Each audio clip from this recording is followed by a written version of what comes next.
Hello folks, I'm John Myrie and welcome to the Wisconsin Northland Outdoors. On this week's show we have reports and tips for you from Jarrett McCarthy down at Hayward Bait and Bottle, and then we talk fall fishing with Hayward area fishing guide Erik Thue, and lastly some great musky tips from pro angler Jeremy Smith.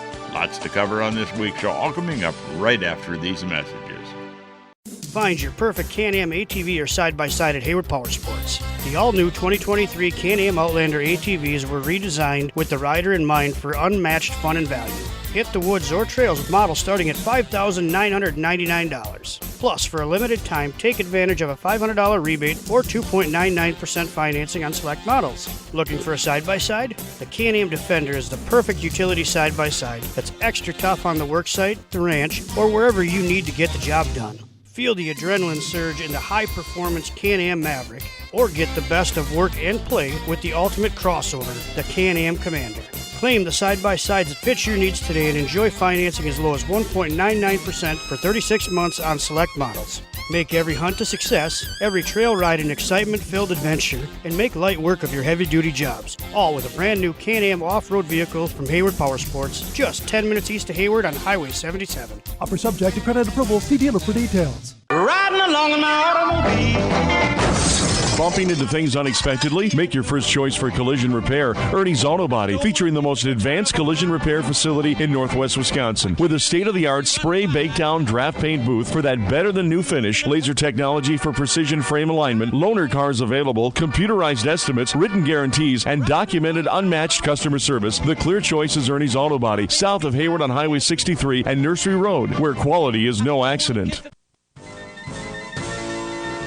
Lynn's Custom Meats and Catering welcomes you to stop by for their great lunch menu, and while you're there, Lynn's also has a great selection of custom-cut meats and sausages, as well as many varieties of snack sticks, jerky, fresh cheese curds, and much more. Lynn's is open Mondays through Fridays from 9 to 5:30 and 9 to 4 on Saturdays. Lynn's Custom Meats and Catering in Hayward. Big fish stories come to life at the Freshwater Fishing Hall of Fame. The world's largest shrine to freshwater anglers boasts a 4.5-story tall walk-through musky that's a half a city block long. It's like taking a peek into Granddad's old tackle box with thousands of mounted fish, antique outboard motors, and historical sport fishing artifacts. Stop in and take a chance on our 50-50 cash raffle. You could walk away with a pile of cash. See the big ones that didn't get away at the Freshwater Fishing Hall of Fame, Highway 27 and B in Hayward. Open daily, including Sundays, through October 31st at 9:30 a.m. Recording this week's show down at Hayward Bait and Bottle, talking to Jarrett McCarthy. And Jarrett, still people out there fishing. Doesn't seem to be quite as many people out, but there's still a number of people out there fishing and then getting some decent reports, and what I'm seeing is pretty decent. Yeah, we're getting some decent reports. You can tell we're getting kind of later in the summer. There's a lot of food out there in the system for those fish, and some of the fishing has slowed down, but, there's still a lot of fish to be caught out there, and the bite's been fairly good. Biggest thing I think right now is the panfish. A lot of people are after panfish, and that's been pretty good, especially places like the Chippewa Flowage. Yeah, absolutely. There are a lot of good lakes that have the panfish bite going on them right now. It's just find them and make sure you can stay on them all the time is the big deal. Well, I noticed crappies, bluegills, both a lot of suspended fish on the chip, and bluegill said that lake's turning into one of the best bluegill lakes I've seen. It's a lot of really nice quality bluegills out there. Yep, a lot of nice bluegills, a lot of really nice crappies out there. Hopefully we're going to see some return with that new regulation that they had for panfish out there soon, with those fish getting a little bit bigger. Fish are suspended out there. There's going to be fish that are holding the cribs. There's going to be fish that are going to be on weed lines. So there's a lot of different nooks and crannies for you to look to catch those fish.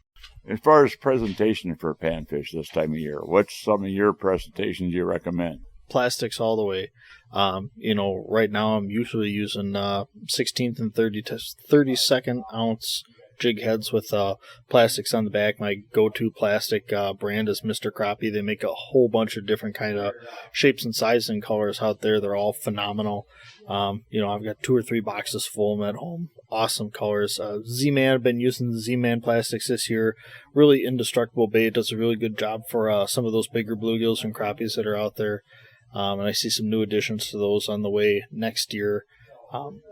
Just plastics all the way. There are some live bait applications out there right now, but usually those fish are aggressive enough throughout the summer where you don't need to fish that slow, where you need live bait.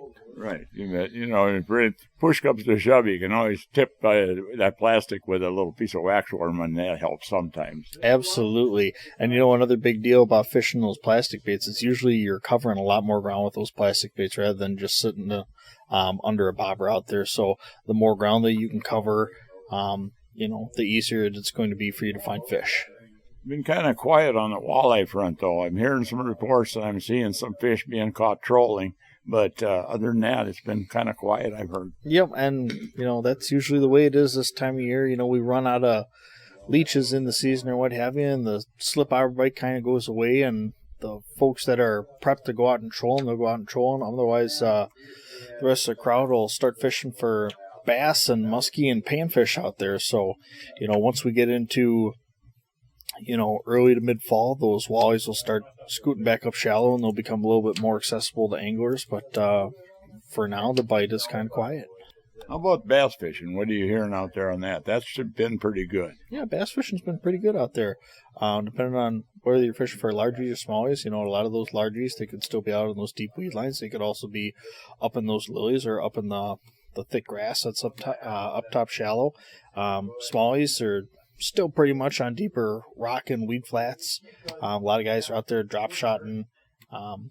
Some guys running top waters, depending on where you are, Texas rigs. So a lot of good bass fishing out there right now. And lastly here, pike and muskies. Any reports there? Haven't heard anything from pike lately, but musky fishing's been pretty good. A lot of guys are out in the flowage right now. We're not seeing anything big yet, and that's understandable. We usually see those big girls when we get a little bit closer to fall, especially right now since we're all, kind of throwing smaller baits, those smaller bucktails, those smaller glide baits, even some topwaters right now. That's kind of the way to go when that water temperature is still warm for those muskies. But we're seeing quite a few pictures of muskies coming in here, so fishing's been solid. And there seems to be more guys, which is normal after dark, going out at night. Yep, absolutely. That first hour or two right after dark, that's a good window if you can, manage to stay out there that long. As far as equipment and gear, you guys got everything they need for the late fall fishing for muskies and gear. Lots of musky baits in here and lots of options besides live bait suckers, but you got a lot of plastic stuff now. Absolutely. And, we've got new stuff coming in all the time. We're happy to see Red October back in the shop this year. We've got the beaver baits that have been highly requested. They're on their way coming in. So definitely a lot of different baits that you can throw for muskies, and we've got them all here. And we're getting close to the archery season, too, so you're geared up for that, too. I can tell that we're getting close to the archery season because usually I don't see John anymore during the day, so I know he's back here hiding out, fixing bows and getting customers all rigged up and ready to roll for the fall hunting season. Well, anybody that needs to gear up for the fall, you can stop by the shop here. You can help them out with anything. Good source of information down here, too, on lakes and places to go. Absolutely. Whatever it is you're looking for, hunting, fishing, docks, archery, whatever it is, we're here for you. Jarrett, thanks as usual for coming on here. Thanks for having me again, John. Well, folks, we need to take a break right now and hear from some of the fine sponsors that make this show possible every week. When we come back, we'll be talking to Hayward Area Fishing Guide Erik Thue. So stay tuned. We'll be back right after these messages. Hayward Bait and Bottle is your one-stop for the Hayward area's largest selection of rods, reels, lures, fishing electronics, boating supplies, and much more. Whether you fish for bass, walleyes, panfish, or muskies, at Hayward Bait and Bottle you'll find everything you'll need for a successful season. Check out their huge selection of musky baits, and again this year, they've expanded their selection of soft plastic bass and walleye baits. In the bottle shop, you'll find a full selection of beer and liquor. Hayward Bait and Bottle is your one-stop sport and bottle shop. The Hayward Lakes Visitors and Convention Bureau in Sawyer County, Wisconsin welcomes you to our Northwoods hometown. No matter the season, no matter the activity, you'll always be surrounded by our great outdoors. What more could you ask for in a vacation destination? Woods, waters, world-class events. Contact us for information on lodging, dining, attractions, events, trail conditions, and more. Order your free vacation guide and start planning your getaway today.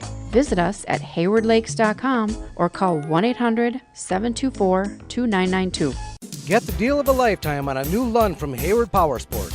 Truth is, our 2023s arrived late and we missed out on early season sales. So we have a huge inventory of them, but desperately need to make room for the 2024s. It's the perfect storm for incredible deals. From the entry-level Lund Adventure to the awesome Lund Impact XS and everything in between. They're all rigged with Mercury outboards and offered at blowout prices. Get your new Lund at Hayward Power Sports, just 10 minutes east of Hayward on Highway 77. Welcome back to another segment of this week's Wisconsin Northland Outdoors, and this part of the show is brought to you by the Hayward Lakes Visitor and Convention Bureau. For more information on lodging and vacationing here in the Hayward Lakes area, check out their website at haywardlakes.com.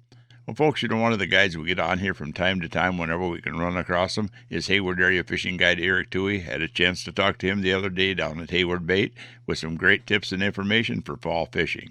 Erik, I had you on here a few weeks ago, but good to have you on here again for talking about a little bit of fall fishing. Yeah, always a pleasure, John. Mentioning the fall fishing, we're coming up here. We're going to be going into September, or in September, and once we get in September here, the things really start to change out there on our lakes. Water temperatures start to go down usually, and fish locations start to change, and there's a big difference out there. Yeah, no doubt.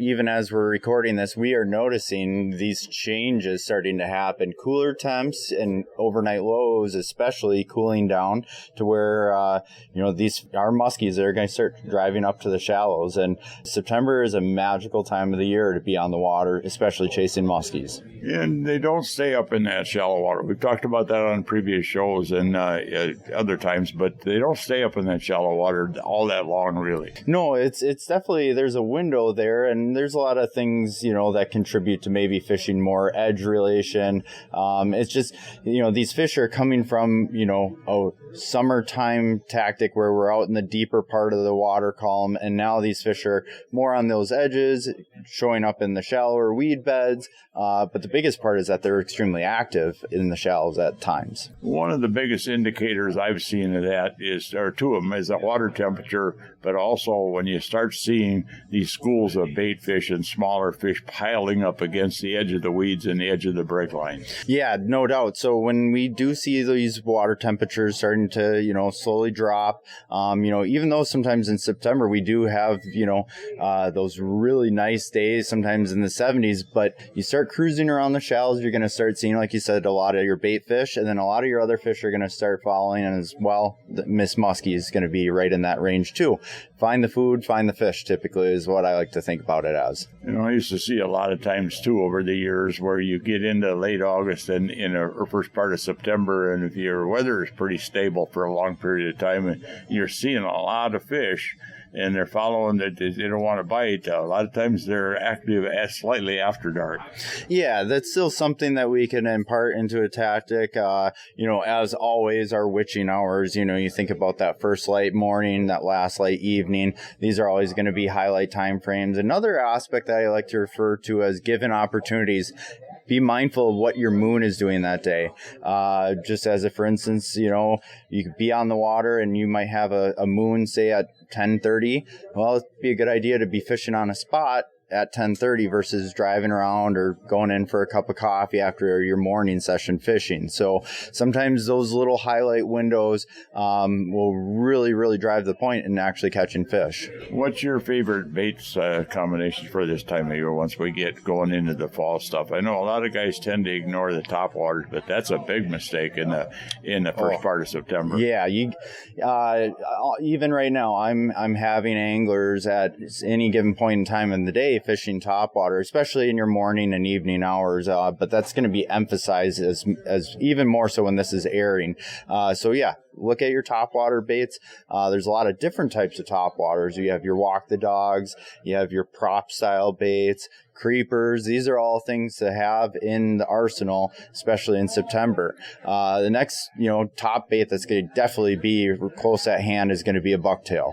The bucktail will shine most days of the week, but really, really can be emphasized as we taper through the month of September, and especially too in that very tail end of September.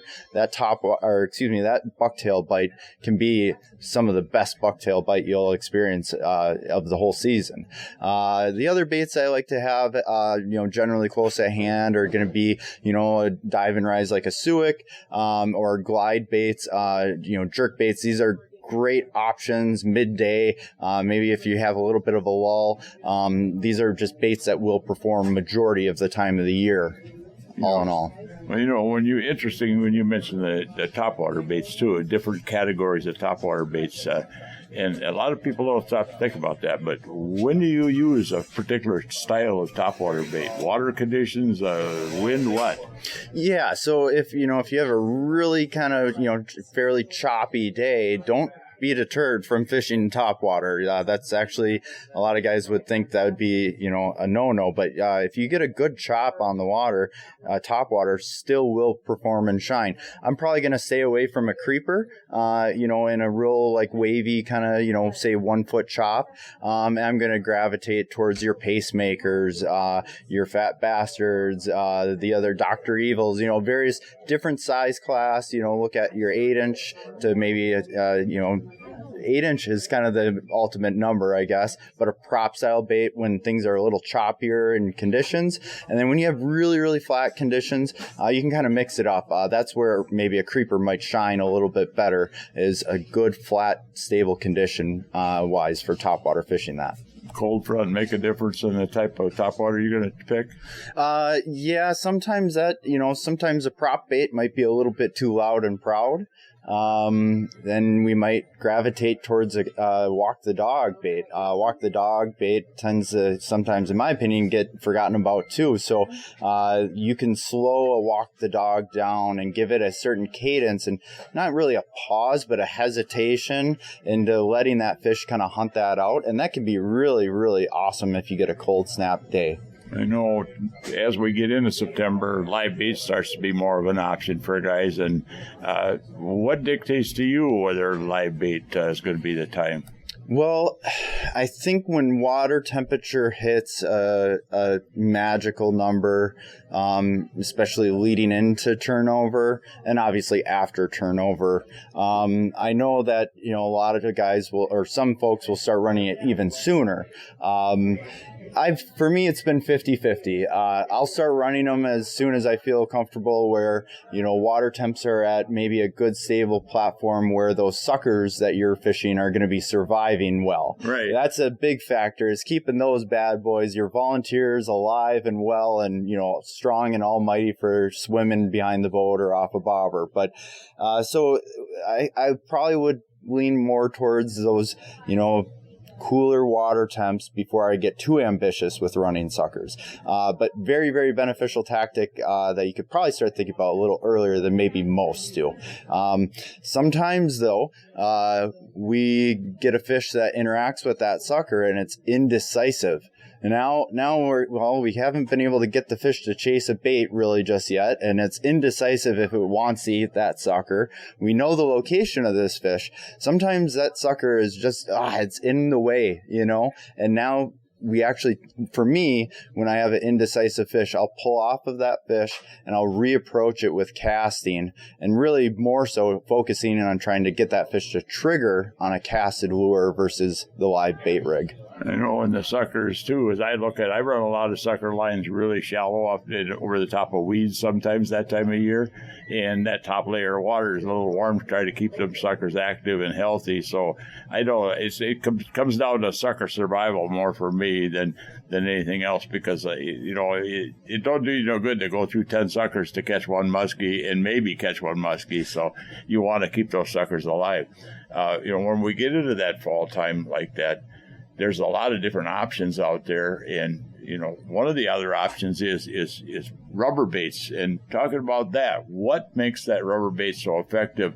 And leading to that question, do you think that there's a difference in water temperature avoidance? In other words, if you've got colder water on top, you think these fish don't want to come up in that top layer, and that's where you're getting baits down deeper, especially like rubber baits that it's in their face a little more? Yeah, so I think that's a really good point, and it's just thinking about, the layers of water temperatures in various water columns. So you think about, well, if I put that sucker down, 4 feet just above those weeds and it's a little too warm for them, but now let's say we're fishing a rubber bait that's below that 4-foot water column, and it's a little bit more cooler in a sense for where that fish is, ideally going to be more active than, say, really way up high. That's where the power of the rubber bait can play, is that we can fish a bait properly at a certain given depth. So it might be 3-4 feet below the water column, or maybe as deep as 6 to 7 feet if you're really slow rolling it. The other aspect with a lot of rubber baits, they are a pull pause in a sense. We can get a really aggressive sweeps and rod hops and pops, you name it.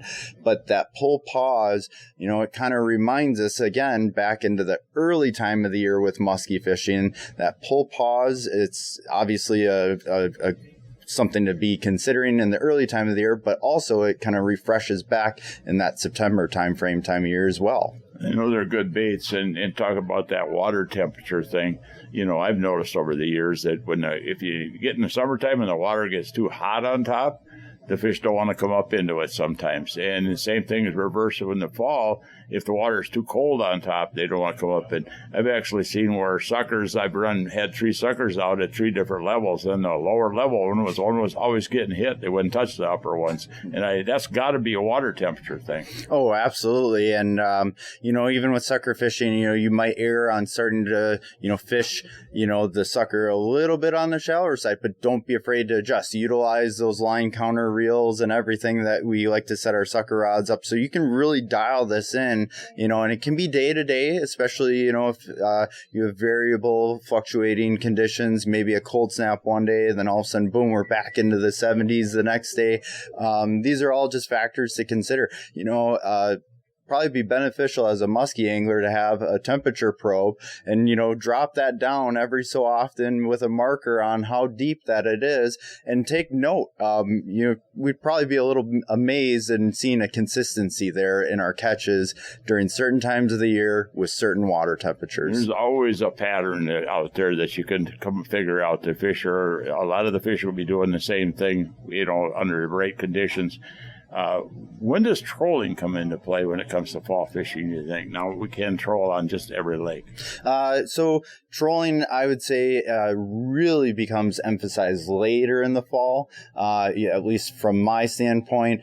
Me personally, I'm a big on casting, if all possible, but trolling definitely can be very, very highly effective later in the fall. It can be a good fall tactic just to cover some water. I know some guys will troll top waters over the top of weed beds. It's a tactic. It's there. So I wouldn't be too deterred from trolling, even through the course of September. It's just there are those windows that these fish are so shallow, it might be tough to run certain baits, where we need to be fishing. If it's a big weed bed and we only have 2-3 feet deep of water column to fish that bait over, well, you're going to be selective on what your lures are then too. So.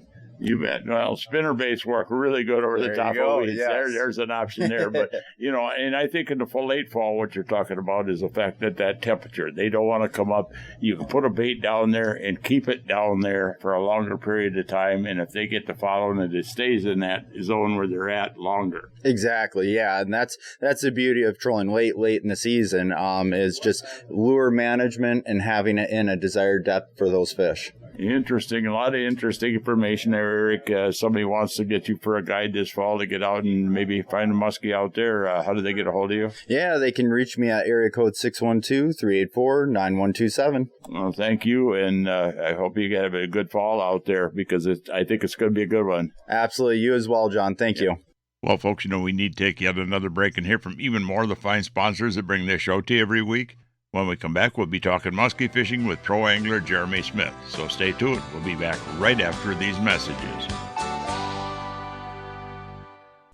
Hey folks, come on over to Hayward Ace Hardware and check out the area's largest selection of firearms, ammo, and accessories. We carry top brands like Browning and Sig Sauer, and we have a great selection of the newest and hard-to-find models. We've got a large selection of ammo with more coming in daily. If you need a scope, we carry great brands like Leupold, Hawk, and EOTech, and we'll even mount it and bore-sight it for you too. We even sell suppressors and silencers. And don't forget to check out our Guns of the Week. Huge discounts on a variety of pistols, rifles, and shotguns that change every week. So stop on in to Hayward Ace Hardware, your firearms superstore. Hayward Ace Hardware, Highway 63 North in Hayward, or give us a call at 715-634-8700. Hey folks, the Log Cabin Store in Northwoods Beach on Highway K between the Big Lakes has groceries, ice, beer, liquor, and pop, and now has all new tackle and bait supplies. All current antiques and household items are now on sale and all must go to make room for the sport shop. That's at the Log Cabin Store in Northwoods Beach between the Big Lakes. Hayward Animal Hospital is a full-service medical and surgical hospital featuring on-site laboratory, digital and dental x-ray, in-house pharmacy, and online store. Dr. Ostrander has 40 years of experience dealing with illnesses, injuries, surgery, and dentistry. Hayward Animal Hospital offers urgent care appointments and emergency surgery daily. Please call early in the day for these appointments. They open at 8 a.m. Hayward Animal Hospital is located 1 mile east of Hayward on Highway B. Call 715-634-8971. If you'd like to have your time fishing be more enjoyable and productive, hiring a fishing guide can be a good investment. Whether it's learning more about fish patterns throughout the year, learning how to use your depth finder to find the best spots and fish, learn how to use that GPS to get the most out of it, or learn better boat control. A day on the water with a guide can really help you to be a better angler, as well as make a day on the lake very enjoyable. To book a guide trip this year or get more information, you can find us on the internet at www.wiscnorthlandoutdoors.com and then just click on Area Guides.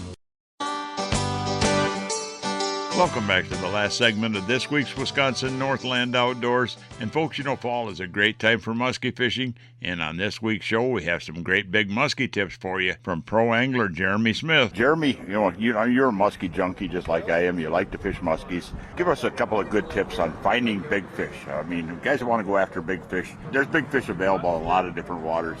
Yeah, there is. I mean, there's big fish opportunities, and they're often overlooked. But, you do have to go to places where those big fish live, and fishing bodies of water that have the best populations of big fish is your best place to catch one. There's a lot of big fish also in rivers. That's one place James and I catch some of our biggest fish every year too is river fishing, and if you can get into those sections of river that aren't getting a lot of pressure, they seem like they hold a lot of big fish too. So. What are you using for baits in the rivers? Top water, a lot of top water. I do still fish a lot of spinner baits, and I like a lot of side to side, glider style baits in rivers. If you've got really specific targets that you're casting to, there's fish in certain areas. I like those glide baits. It seems like they're really great at triggering fish, and they're also good tattle baits. It seems like it's one of those lures where fish like to come out and at least show themselves. There you bet. You bet. So, those are some of the top baits that I like fishing in the river. You mentioned spinner baits, and that's one thing I've noticed for years is that people tend to go more for the straight inline bucktails and kind of ignore the spinner baits, but the spinner bait is absolutely a good choice sometimes. It is. I guess if you're, somebody asked you the question, I was asked this, we did an in-fish piece here, and if you could only fish with one lure, what would it be? And I said a spinner bait, because I think it's probably the most versatile tool that you've got. You can fish the thing shallow, you can fish it deep, it fishes great in all different types of cover elements, and fish bite it spring, summer, and even into late fall. So they are overlooked. Guys are throwing a lot of double 10s, double 12s, double 8s, in that inline style, but the safety pin spinner bait is still tough to beat. You bet. And it really works good around the weeds, through weeds. It's the best tool. Like in Ontario, we fish a lot of that real heavy cabbage, and the idea is or bulrushes, but the idea is get the bait into the cover. You want to make contact with the cover. If you point the rod straight at the spinner bait, and if you start to hang up, just kind of pulse the rod a little bit. Keep the bait hung on the cover so it makes a big disturbance in the area. It lets the fish know it's there. A quick down snap of the rod, the bait pops free and it starts engaging again, and a lot of times you trigger huge fish in that situation where they're not willing to come up for a topwater or a bucktail or a jerkbait, something that's actually in the cover. I know working at spinnerbait, I fish and bass a lot. I tend to use a lot of slow down, speed up, or stop go with the reel handle. You do the same thing with muskies? Absolutely. Yep, it's the same type of a deal. I mean, there's times when they might want something slow and steady, but most of the time you're constantly mixing up the retrieve. You're changing the speed of the retrieve. You're popping the rod tip a couple times, and even just killing the reel and letting it helicopter for a second helps trigger strike. Thanks a lot for talking to our listeners here. All right, thanks. Well, folks, we're about out of time for this week's show. I'd like to remind everyone out there that if you miss a show, go to our website at wnoradio.com. From there, you can link to our podcast site, and the show is also on Spotify and Google Podcasts every week. And also, if you're looking for information on vacationing and lodging here in the Hayward Lakes area, check out the Hayward Lakes Visitor and Convention Bureau website at haywardlakes.com. Thanks for listening, folks. We're out of time, and we'll be back again next week with another interesting show for you. Listen with me, I'm gonna take you there to our Wisconsin outdoors, our Wisconsin outdoors. This program has been produced and hosted entirely by Wisconsin Northland Outdoor Communications. Any and all views expressed are not necessarily those of the station.